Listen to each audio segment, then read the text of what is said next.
पिछले एपिसोड में हमने देखा था कि कालान का जो बाप था वो किसी भी तरह से इस कल्चर को डिस्ट्रॉय करवाना चाह रहा था। वो ब्लड ब्लॉसम नाम की एक लड़की को पैसे भी देता है कि मैं तुम्हें पैसे देता हूँ, जाकर वो स्कल्पचर डिस्ट्रॉय कर दो। तो अब उस ब्लड ब्लॉसम के बंदे जा चुके थे उस स्कल्पचर को डिस्ट्रॉय करने के लिए, लेकिन वहां पर सीजर नाम का एक बंदा होता है जो कि बहुत ही ज्यादा मिस्टीरियस और बहुत ही ज्यादा स्ट्रॉन्ग है। तो वो बीच में आकर पहुंच चुका था और यहाँ पर आने के बाद वो सारे बदमाशों की वाट लगा कर रख देता है कि मैं इस स्कल्पचर को डिस्ट्रॉय होते हुए नहीं देख सकता, कोई भी इसको डिस्ट्रॉय नहीं कर सकता। तो इसके बाद अब उस स्कल्पचर की बोली लगती है। सारे के सारे अमीर लोग वहां पर आए थे ताकि उस स्कल्पचर पे बोली लगा सके, लेकिन सीजर ने तो पहले ही मन बना लिया था कि मैं किसी भी तरह से उस स्कल्पचर को खरीद कर ही रहूंगा, चाहे कुछ भी क्यों ना हो जाए। देखता हूँ कि मुझसे आगे बोली में कौन ही जा सकता है, लेकिन डालिया का मास्टर उससे आगे जा चुका था, जिस वजह से उसका दिमाग खराब हो जाता है। जिसके बाद यहाँ से ये एपिसोड शुरू होता है। तो इस एपिसोड की शुरुआत में हम यहाँ पर तो सीजर को देख पाते हैं जो कि कह रहा था कि चलो बहुत अच्छी बात है, तुम्हारे अंदर जिगरा बहुत है कि तुम मुझसे आगे बोली लगा रहे हो, तो देखता हूँ कि तुम कहाँ तक क्या लगा पाते हो। तो अब इन दोनों के अंदर ही ना बोली लग चुकी थी। 10 million, 2 lakh 10 million, 3 lakh 10 million, 4 lakh, ऐसे ही बोली बढ़ते जा रही थी। मतलब हर एक बार के अंदर 1-1 लाख सोने के सिक्के बढ़ते जा रहे थे। मैजिस्ट्रेट जो था वो यहाँ पर कहने लग जाता है अपने साथियों से कि जरा एक काम करो, पता लगाओ कि ये फैमिली कौन सी है, ये जो डालिया की फैमिली है वो कौन सी है और ये सीजर की फैमिली है कौन सी, कहाँ से आते हैं ये लोग, कितना पैसा इन लोगों के, बस तो अंधा पैसा फूंक रहे हैं इस कल्चर के लिए। लेकिन उसके साथी कहते हैं कि मैजिस्ट्रेट हमें तो नहीं पता, हमें तो सिर्फ इनका नाम पता है जो कि उनके कमरे के बाहर बोर्ड पे लिखा हुआ, उसके अलावा हम कुछ भी नहीं जानते। बस इतना पता है कि ये लोग इस यूलान कॉन्टिनेंट के सबसे जो टॉप के क्लान वगैरह है ना उनमें से एक है, इसलिए इनके पास बहुत सारा पैसा है। मैजिस्ट्रेट भी हैरान हो चुका था कि मानना पड़ेगा, अमीर तो बहुत लोग हैं ये लोग। उधर ही कालान को हम देख पाते हैं जिसका दिमाग खराब हो चुका था। वो कहता है कि नहीं, ये नहीं हो सकता। आखिर लिली के अंदर इतनी क्या खास बात है कि हर तरफ उसी के चर्चे चल रहे हैं, हर तरफ उसी का नाम चल रहा है, मेरा कोई नाम ही नहीं ले रहा, मैं किसी काम का नहीं रहा। आखिर दुनिया उसके इतने घटिया से स्कल्पचर को क्यों पसंद करी, मुझे समझ नहीं आ रहा। मेरा तो बस मन कर रहा है कि किसी भी तरह से उसको तोड़ दूं। इतना पैसे देने के लिए तैयार हो गया बाकी सिर्फ स्कल्पचर को तोड़ने के लिए, लेकिन फिर भी मैं उसको नहीं तोड़ पाया। मैं उसको देखना ही नहीं चाहता उस स्कल्पचर को। जितना देखूंगा लिली की तारीफ सुनूंगा मेरा दिमाग गर्म हो जाएगा। तब वो जो बोली लग रही थी वहां पर डालिया बीच में आती है, 12 मिलियन सोने के सिक्के लगाती है और एक नोट लिखती है उसी सीजर के लिए। तो उसका मास्टर जो होता है वो नोट लेकर पहुंच जाता है सीजर के पास और कहता है कि ये डालिया ने आपको दिया है, पता नहीं इसमें क्या लिखा है लेकिन आप पढ़ लीजिए। तो वो सीजर जो था वो उस नोट को पढ़ने लग जाता है कि इसके अंदर क्या लिखा है। तो जैसे ही यहाँ पर वो देखता है उस नोट को, वो कहता है कि ठीक है कोई बात नहीं, मैं अपनी बोली को रोकता हूँ। डालिया तुमको ये चाहिए ना, ले लो ये। हालांकि मैं 12 मिलियन से ज्यादा लगा सकता था लेकिन अब नहीं लगाऊंगा। तो ये देखकर सारे लोग हैरान रह चुके थे कि आखिर उस डालिया ने ऐसा क्या नोट पर लिख कर दे दिया कि ये बस अपने बीच में से बोली छोड़ दिया कि चलो ठीक है, वो डालिया को देने के लिए तैयार हो गया। लिली भी देखकर हैरान रह जाता है कि बाप रे, डालिया इतनी कीमत क्यों लगा रही है मेरे स्कल्पचर के लिए, वो होश में तो है ना, इतना पैसा क्यों बर्बाद कर रही है। वो डालिया ने और क्या लिखा होगा, अपने बस वही कहानी लिख दी होगी कि मैं लिली को पसंद करती हूँ और उसके लिए स्कल्पचर खरीदना चाह रही हूँ, इसलिए आप प्लीज इस स्कल्पचर के ऊपर बोली छोड़ दीजिए। तो इसी वजह से हो सकता है कि यहाँ पर वो सीजर ने बोली छोड़ दी कि चलो ये प्यार का मामला है तो मैं साइड ही हो जाता हूँ। मैजिस्ट्रेट यहाँ पर लिली से पूछने लग जाता है कि तुम्हें पता है कि उस नोट में क्या लिखा होगा, लेकिन लिली शर्मा जाता है कि नहीं मुझे तो नहीं पता, लेकिन उसको भी पता था कि क्या लिखा होगा उसके अंदर। तो जाहिर सी बात ही वो स्कल्पचर चला जाता है उस ये डालिया के पास। डालिया ने 12 मिलियन देकर उस स्कल्पचर को खरीदा, वो भी सिर्फ लिली के लिए, ताकि वो किसी और के पास ना चला जाए और वो उस स्कल्पचर को नुकसान ना पहुंचा दे। सिर्फ लिली के खातिर उसने इतनी ही कीमत लगा दी और 12 मिलियन के साथ साथ ये रिकॉर्ड बन जाता है कि दुनिया में जितने भी आज तक के महंगे स्कल्पचर बिके हैं ना, उसमें से 3rd रैंकिंग पे आता है लिली का ये स्कल्पचर। मतलब 12 मिलियन से ज्यादा सिर्फ 2 ही ऐसे स्कल्पचर हैं जो कि उससे महंगे बिके, वरना आज के बाद उससे महंगा कुछ बिका ही नहीं। एक सिर्फ स्टूडेंट जो कि अभी पढ़ाई कर रहा है उसका स्कल्पचर दुनिया के टॉप 3 स्कल्पचर के बीच में आ गया, जो कि एक रिकॉर्ड था और सारे लोग यही देखकर बिल्कुल इंप्रेस और हैरान थे। हमें नोट भी दिखाया जाता है जिसमें लिखा ही हुआ था कि लिली मेरा होने वाला फियांसे है, इसलिए प्लीज उसके खातिर मैं ये स्कल्पचर खरीद रही हूँ, तो इसको छोड़ दीजिए। इसी वजह से सीजर ने उस स्कल्पचर के ऊपर बोली लगाना बंद कर दिया। डालिया यहाँ पर लिली के पास आती है, उसे कहने लगी कि अरे अब तो मैं तुम्हें लिली कहूँ या मास्टर लिली कहूँ, तुम कितने ज्यादा कमाल के, देखो तुम्हारी बनाई हुई कलाकृति कितनी ज्यादा फेमस हुई, तो अब तो मुझे तुम्हें मास्टर कह के बुलाना चाहिए। तो लिली कहते कि अरे नहीं मुझे मास्टर कभी मत कहना, मुझे बहुत बुरा लगेगा तुम मुझे कहोगे, तो मुझे सिर्फ तुम लिली ही कह के बुलाना। तो बहुत ज्यादा खुश था डालिया के कि चलो ये डालिया के पास गया और अब इस स्कल्पचर को कोई नुकसान नहीं पहुंचा सकता। पूरे के पूरे ऑक्शन में आए हुए लोग ना डालिया को घेर लेते कि क्या तुम्हारा और लिली का कोई चक्कर चल रहा है क्या, तुम उसके लिए इतनी कीमत देने के लिए तैयार हो गए, तुम दोनों की जोड़ी तो बहुत कमाल की जमेगी। अगर तुम लिली की दोस्त हो ना तो क्या हमसे भी उसकी बात करवा सकती हो, हम उससे बात करनी है, लिली को अपने घर पे ले जाना है, तुम कहोगे तो वो आ जाएगा तुम्हारे कहने पे। लेकिन डालिया तो यहाँ पर कुछ भी नहीं कहती क्योंकि उसको भी पता था कि लिली इस सब चीज से घबराता है, वो इतने सारे लोगों के बीच में रहेगा तो उसको थोड़ी सी शर्म आने लग जाती है, इसलिए लिली तो पहले ही वहां से भाग गया था कि मुझे इतने लोगों से बात नहीं करनी है। तो इसके बाद रात को लिली अपने कमरे के अंदर आता है और वो जो लूकस क्लान वाले थे उसके बंदे जो मास्टर थे उसके पास आकर पहुंच जाता है और उसको देते हुए 2 मिलियन कहता है कि ये लीजिए आपके 2 मिलियन और इसके बदले मुझे मेरी वो स्लॉटर स्वॉर्ड चाहिए। तो अब वो मास्टर कहता है कि नहीं लिली मुझे ये पैसे नहीं चाहिए, मैं तुमसे एक छोटी सी रिक्वेस्ट करना चाहता हूँ, अगर तुम मेरी वो रिक्वेस्ट पूरी कर दोगे ना तो तुम पैसे मत देना, मैं तुम्हें वैसे ही दे दूंगा तुम्हारी स्वॉर्ड को। तो उसके बाद वो जो मास्टर था वो लिली को एक स्टोन के पास लेकर आता और यहाँ पर आने के बाद वो लिली से कहता है कि लिली तुम यहाँ पर ना अपना ऑटोग्राफ साइन कर दो, मतलब अपने हाथों से अपना नाम लिख दो एक सिग्नेचर की तरह, और अगर तुमने ये लिख दिया ना तो लिटरली ये इस स्टोन की कीमत तुम्हारे 2 मिलियन से भी ज्यादा हो जाएगी। इसलिए मैंने तुमसे कहा है कि तुम ये साइन कर दो क्योंकि तुम बहुत ज्यादा फेमस हो चुके हो, तुम्हारे साइन की इतनी ज्यादा वैल्यू है। ये भी लिली से कहना चाहता है कि शाबाश मेरे दोस्त, देख रहा है तू आज तो हीरो बन गया, तो सबसे ज्यादा फेमस बंदा बन गया, तेरा एक ऑटोग्राफ इतना महंगा बिकने वाला है, तो धीरे धीरे करते हुए तुझे इसकी आदत हो जाएगी। अभी नया नया लग रहा है ना, थोड़ा सा घबरा रहा है तो जहाँ बिंदास साइन कर इस पे। यहाँ पर लिनली अपने नए सफर की शुरुआत कर रहा था जहाँ पर वो इतना कामयाब होता हुआ जा रहा है। तो वहीं हम लिनली के फादर को देख पाते हैं जो अभी भी दुश्मनों से फाइट करते हैं। वो जहाँ चलते हैं सभी बदमाशों को मारते हुए आगे बढ़ रहे थे। वो ड्यूक पीटरसन को भी ढूंढ रहे थे, लेकिन जहाँ वो जाते वहां पर दुश्मन भर जाते उनको मारने के लिए। लेकिन लिनली के फादर अकेले दम पर सभी की वाट लगाए जा रहे थे। उनका अब दुनिया में सिर्फ एक ही मकसद हो चुका था कि अपनी जो पत्नी है उसके दुश्मनों की जान लेना। उसके अलावा उनको कुछ और समझ और दिखाई दे ही नहीं रहा था, और वो करने के लिए वो किसी भी हद तक के जा सकते हैं। कई सारे वॉरियर्स ने यहाँ पर लिली के फादर को घेर लिया था, लेकिन वो अपनी पावर का इस्तेमाल करते हुए सभी के साथ फाइट कर रहे थे। उनके पास वही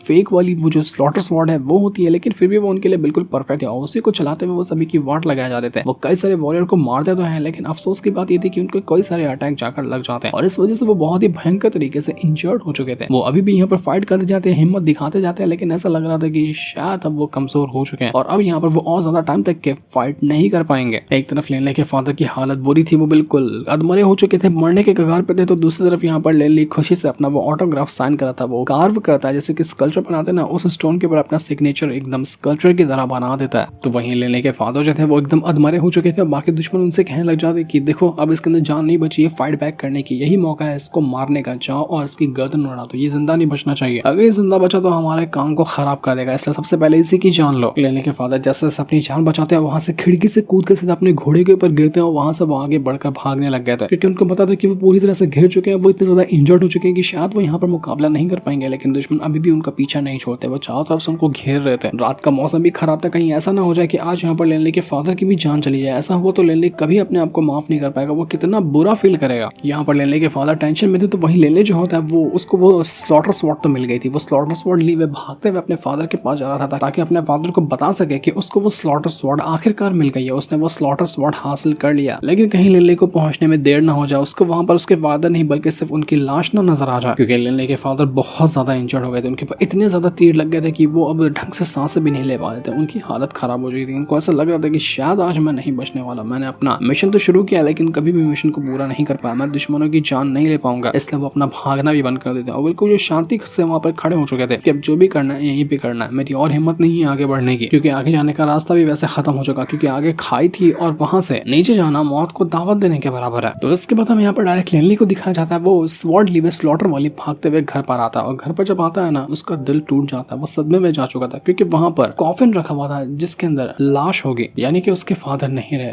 वो पहुंचा तो घर पे लेकिन उसके फादर जिंदा नहीं बच पाए। उसको समझ नहीं आता कि ये क्या हो गया, मैं यकीन नहीं कर पा रहा हूँ कि मैं अपनी आंखों से क्या देख रहा हूँ। उसको वहां पर एक नोट मिलता है जिसमें लिली के फादर ने लिखा था कि मेरे बच्चे लिली, जब तुम ये लेटर पढ़ रहे होगे ना शायद मैं मर चुका हूँगा, क्योंकि मैंने इसी टाइम के लिए इसको रखा है कि अगर मैं मर जाऊँ ना तो तुमको ये लेटर मिले। मैं तुम्हें ये बताना चाहता हूँ कि तुम्हारी माँ को किस तरह से मारा गया था। जब वॉर्टन पैदा हुआ था ना, हम रेडियंट टेम्पल के अंदर गए थे वहां पर प्रे करने के लिए, लेकिन तभी वहां पर हमारे पर हमला हो गया। हम नहीं जानते कि वो हमला हमारे पर क्यों हुआ, किस लिए किया गया, लेकिन हमें ये पता है कि वो हमला किसने करवाया। उस इंसान का नाम है ड्यूक पीटरसन, वही मैजिस्ट्री जो है उसका सगा भाई, उनका खुद का छोटा भाई। ड्यूक पीटरसन ने ही ये काम किया है, उसने ही तुम्हारी माँ की जान ली है, और मैं यही सफर में निकला था ताकि ड्यूक पीटरसन को मार सकूं। मैं नहीं जानता कि ड्यूक पीटरसन ही इस मास्टरमाइंड का अकेला अपराधी था या फिर उसके साथ कोई और भी हो सकता है, इसके बारे में मुझे जानकारी नहीं है, क्योंकि अब मेरे अंदर हिम्मत भी नहीं बची कि मैं उन लोगों को ढूंढ सकूं, क्योंकि मैं बहुत ज्यादा इंजर्ड हो चुका हूं और मैं अपनी बस आखिरी सांसें ले रहा हूं। हमारा जो ब्रूच क्लान है इसको एक ऐसे लीडर की जरूरत है जो इस क्लान को आगे बढ़ा सके। इसको एक नया फ्यूचर चाहिए जो मैं नहीं दे पाया कभी, लेकिन उम्मीद करता हूँ कि तुम जरूर दोगे इसको। हमारी फैमिली की जो भी पहचान खो गई है ना, उस पहचान को लौटाने में तुम जरूर काम आओगे, क्योंकि अब तुम बच्चे नहीं रहे, तुम इतने समझदार हो चुके हो कि मैं क्या कहना चाह रहा हूँ वो तुम्हें समझ में आता पता है, मुझे माफ कर देना कि मैं तुम्हारा साथ और ज्यादा टाइम तक के नहीं दे पाया और इतनी बड़ी जिम्मेदारी तुम्हारे कंधों के ऊपर डालकर हमेशा के लिए तुम्हें छोड़कर जा रहा हूँ। लेकिन उम्मीद करता हूँ कि हमारी फैमिली जो इतनी कमजोर हुई थी ना, वो तुम नहीं होने दोगे। तुम इस फैमिली को वापस से ऊंचाइयों पे ले जाओगे, क्योंकि मुझे तुम्हारे अंदर वो पोटेंशियल दिखता है, मुझे तुम्हारे अंदर वो हिम्मत और ताकत दिखती है कि तुम कुछ भी कर सकते हो। लेकिन जब तुम ये करोगे ना, तो अफसोस के उस टाइम मैं देखने के लिए ये चीज वहां पर खड़ा नहीं रहूंगा। तो ये सारी बातें पढ़कर लिली को अपने फादर के साथ बिताए हुए लम्हे याद आ रहे थे। उसके हाथ कांप रहे थे, उसका दिल इतना जोरों से धड़क रहा था कि मानो वो फट जाएगा। वो यकीन नहीं कर पा रहा था कि आज इतनी अचानक से सब कुछ कैसे बदल गया। अभी तो मैं इतनी खुशी से स्वॉर्ड लेकर आया था कि अपने फादर को दिखाऊंगा, वो मुझ पे कितना गर्व महसूस करेंगे, कितना वो खुश होंगे। वो यकीन नहीं कर पा था कि उसके फादर उसको छोड़कर कैसे चले गए, वो कैसे रह पाएगा अकेले। लिली के फादर ने यह भी लिखा था कि लिली, माफ करना कि मैं एक वैसा फादर नहीं बन पाया जो तुम चाहते थे। न मैं उतना स्ट्रॉन्ग बन पाया, ना कुछ और बन पाया, कुछ भी नहीं कर पाया मैं तुम्हारे लिए। जो भी करना है अब वो तुम्हें ही करना है। लेकिन मैं उम्मीद करता हूँ कि इस चीज के लिए तुम मुझे माफ कर दोगे और हमारी फैमिली की एक नई पहचान बनोगे, जो कि मैं नहीं बन पाया, लेकिन तुम्हें वो पहचान बननी है। लिली को इतना गुस्सा आ रहा था कि वो पागल हो चुका था। वो कहता है कि नहीं, ये नहीं हो सकता। वो अपने अंकल हिलमैन से कहता है कि अंकल हिलमैन, मुझे बताइए कि ये झूठ है ना, फादर अभी भी जिंदा है, बस उन्होंने ये लेटर मेरे लिए छोड़ कर गए ताकि मुझे बुरा फील करवा सके ना, वो अभी तक मरे नहीं, आप कह दीजिए कि सारी चीजें झूठ है। तो अंकल हिलमैन कहते कि लिली, मुझे माफ करना, लेकिन तुम्हें ये सुनकर बहुत बुरा लगेगा, पर सच्चाई यही है कि तुम्हारे फादर अब नहीं रहे, तुम्हारे फादर मर चुके हैं। तो ये देखकर लिली कहता कि नहीं नहीं, आप लोग सब झूठ कह रहे हैं, ये नहीं हो सकता। जब मैं उनको छोड़कर गया था तो वो कितने ज्यादा सेहतमंद थे, कितने ज्यादा तंदुरुस्त थे, उनको इतना अचानक में ऐसा कैसा हो गया, वो कैसे मर गए। गुस्से में उसके ड्रैगन ब्लड वॉरियर जो है ना, उसकी पावर भी एक्टिवेट होने लग जाती है, क्योंकि वो अपनी पावर को कंट्रोल ही नहीं कर पाता गुस्से की वजह से। अंकल हिलमैन भी देखकर हैरान थे कि लिली, ये क्या किया तुमने, क्या तुम सच में अपनी पावर को एक्टिवेट कर चुके हो। लेकिन लिली अभी कुछ भी बताने के मूड में नहीं था, वो सब खुशी से बताना चाह रहा था अपने फादर को, लेकिन अब उसके फादर ही नहीं रहता, वो किसको क्या बताएगा। लिली जो था वो यहाँ पर अंकल हिलमैन से कहता है कि अंकल हिलमैन, आप देख रहे हैं ना, ये ओरिजिनल स्लॉटर स्वॉर्ड है, जो कि मैंने बड़ी मुश्किल से लिया है, फादर को दिखाना चाह रहा था, लेकिन शायद ये किस पर वो मंजूर नहीं था। तो आप ये स्वॉर्ड लीजिए और वॉर्टन से जाकर मिल लीजिए, वो ओबरॉयन एकेडमी के अंदर मौजूद है, वहां पर जाकर आप पर्सनली इस स्वॉर्ड को वॉर्टन को दे देना। आज से ये स्वॉर्ड मेरे छोटे भाई की होगी, और साथ ही साथ मैं उसको 1 मिलियन सोने के सिक्के भी देना चाहता हूँ, ताकि वो अपने खर्चे निकाल सके और खुद को भी आगे कामयाब बना सके। और आप भी जाइए और आज से आप वॉर्टन को प्रोटेक्ट कीजिए, मुझे प्रोटेक्ट करने की कोई जरूरत नहीं, जो भी चीज होगा ना, मैं आप खुद से ही हैंडल कर लूंगा। मैं समझ चुका हूँ कि मैं किसी चीज को छोड़कर जाता हूँ ना, वो सारी चीजें गड़बड़ होती है। आज से मैं सब कुछ अपने दम पर ही करने वाला हूँ, आप जो बस जाइए और वॉर्टन का ख्याल रखिए, उसके साथ रहिए। तो अंकल हिलमैन कहना चाहते कि लिली, ये क्या कह रहे हो तुम अकेले कैसे हैंडल करोगे सब कुछ, मैं रहता हूँ तुम्हारे साथ में, सब कुछ मैं पहुंचा दूंगा वॉर्टन को, लेकिन मैं तुम्हारे साथ रहता हूँ। लेकिन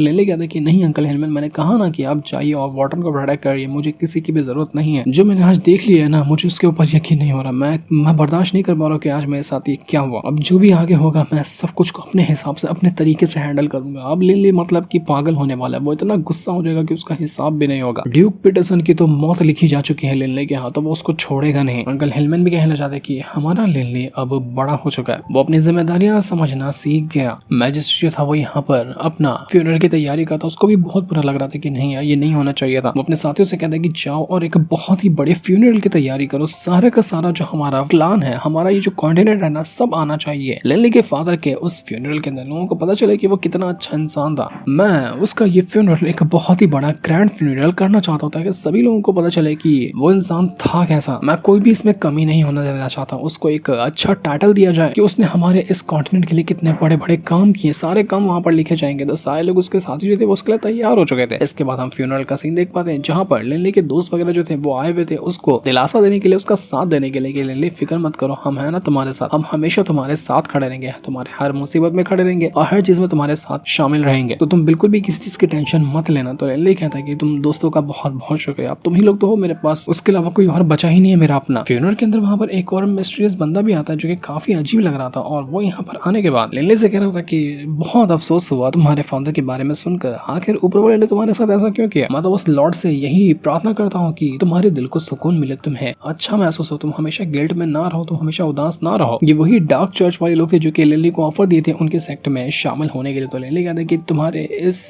हमदर्दी का शुक्रिया, लेकिन मैंने तुम्हें पहले ही बता दिया कि तुम्हारे डार्क चर्च को मैं ज्वाइन नहीं करूंगा, मैं उस ऑफर को ठुकरा चुका हूँ। तो वो जो बंदा यहाँ पर डार्क चर्च से आया हुआ था वो कहना चाहता लिली से कि लिली तुम्हें कोई चीज करने की जरूरत नहीं है, मैं तुम्हें यहाँ पर फोर्स करने के लिए नहीं है, मैं तो बस तुम्हें ये बताने के लिए आया था कि हमारे डार्क चर्च के दरवाजे तुम्हारे लिए हमेशा हमेशा के लिए खुले हैं, क्योंकि हम तुम्हारे बारे में बहुत कुछ जानते हैं, हम तुम्हें बहुत अच्छे से समझते हैं। अगर तुम्हें कभी भी ऐसा मन करे कि तुम्हें हमारे डार्क चर्च को ज्वाइन करना है तो तुम्हारा तुम्हारा हमेशा के लिए वेलकम होगा। मैं यहाँ पर तुमसे मिलने के लिए आया था, तुम्हें हमदर्दी दिखाने के लिए आया था, बस तुम्हें ये बताने के लिए आया था कि तुम जब चाहो हमारे डार्क चर्च को ज्वाइन कर सकते हो, और अगर जरूरत लगी तो हम उस दुश्मन को भी ढूंढने की कोशिश करेंगे जिसने तुम्हारे फादर की जान ली। उसमें हम तुम्हारा पूरा साथ देंगे और तुम्हारे दुश्मन को हम अपने दुश्मन की तरह ट्रीट करते हुए उसको सबक सिखाने की कोशिश करेंगे अगर तुम हमारे डार्क चर्च को ज्वाइन करते हो तो। क्योंकि जहाँ तक कि मेरा भी ख्याल जा रहा है कि जितना हम आंखों से देख पा रहे हैं ना, उसके पीछे बहुत बड़ा मास्टर प्लान छुपा हुआ है जो हमें दिखाई नहीं दे रहा। क्योंकि जब तुम अपने फादर के दुश्मनों को ढूंढने जाओगे तो तुम्हें एक नहीं बल्कि कितने लोग मिलेंगे इसमें जिसका हिसाब भी नहीं लगा सकते। ये बहुत बड़ी प्लानिंग थी, तो उतने लोगों को मारना शायद तुम्हारे अकेले की बस की बात नहीं होगी। तुम्हें और लोगों का सपोर्ट चाहिए होगा और वही देने के लिए हम यहाँ पर तैयार हैं। तो मैंने तुम्हें बता दिया कि हम क्या चाहते हैं और उम्मीद है कि तुम समझदार और समझते हो कि तुम्हारे लिए बेहतर क्या है। इतना बताने के बाद वो तो वहां से जा चुका था।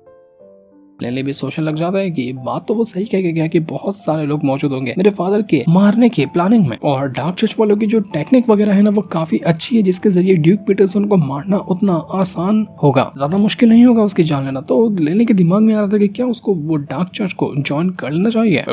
लेने से कह रहा था कि मेरे ख्याल में तुम्हारे लिए बेस्ट ऑप्शन होगा कि डार्क चर्च को तुमको ज्वाइन कर लेना चाहिए। आगे जो भी होगा वो तो आगे तुम देख लेना, क्योंकि अभी सिचुएशन तुम्हारे लिए ऐसी कि तुम्हें ऐसा इंसान चाहिए जिसके पास पावर खतरनाक हो और वो तुम्हें सिखाए भी हो, तुम्हारा साथ भी दे दुश्मनों से लड़ने के लिए। नहीं भी ज्वाइन करना तुम एक बार जाकर डार्क चर्च में देख लो कि वो जगह है कैसी। पर लिन ने भी कोई जवाब नहीं देता कि आखिर वो करना चाहता क्या है। क्या उसने डार्क चर्च को ज्वाइन करने का फैसला किया या फिर अभी भी वो सोच रहा है कि सेक्रेट यूनियन वाले उसके पीछे पड़ जाएंगे अगर उसने डार्क चर्च ज्वाइन किया तो। देखते ही देखते और भी वो जो बिशप्स वगैरह थे वो लोग भी यहाँ पर आ जाता है रिस्पेक्ट पेश करने के लिए, ताकि लिन के फादर को रिस्पेक्ट पेश किया जा सके। और यहाँ पर आकर वो सारे लोग लिन के फादर का साथ दे रहे थे, उसके लिए प्रार्थना वगैरह कर रहे थे। तो लिन वहाँ पर सभी का वेलकम कर रहा था और उनके साथ बातें कर रहा था। लेकिन जब ये काम चल ही रहा था कि तभी वहाँ पर आता है ड्यूक पीटरसन। वो भी आया था इस फ्यूनरल के अंदर, मरवाया उसने लिनली की माँ को और पहुंचा हुआ था यही यहाँ पर इस फ्यूनरल के अंदर। जैसे ही यहाँ पर लिनली देखता है कि ड्यूक पीटरसन भी आ रहा है, उसका खून खोल चुका था, उसका दिल कह रहा था कि अभी जाए और बीच में से फाड़ कर टुकड़े टुकड़े कर दे ड्यूक पीटरसन के। लेकिन वो अभी ये नहीं कर सकता क्योंकि सिचुएशन अभी अच्छी नहीं है, यहाँ पर बहुत सारे लोग हैं। ऐसे लिनली को प्लान बनाना पड़ेगा, लेकिन हमें नहीं दिखाया जाता कि वो कौन सा प्लान बनाने वाला। क्या अभी वो सबके सामने ड्यूक पीटरसन को मार डालेगा? ये तो हमें नेक्स्ट एपिसोड के अंदर ही पता चलेगा, जिससे इनको दिखाते। साथ ही ये वाला एपिसोड यहीं पर एंड हो जाता है। Thanks for watching.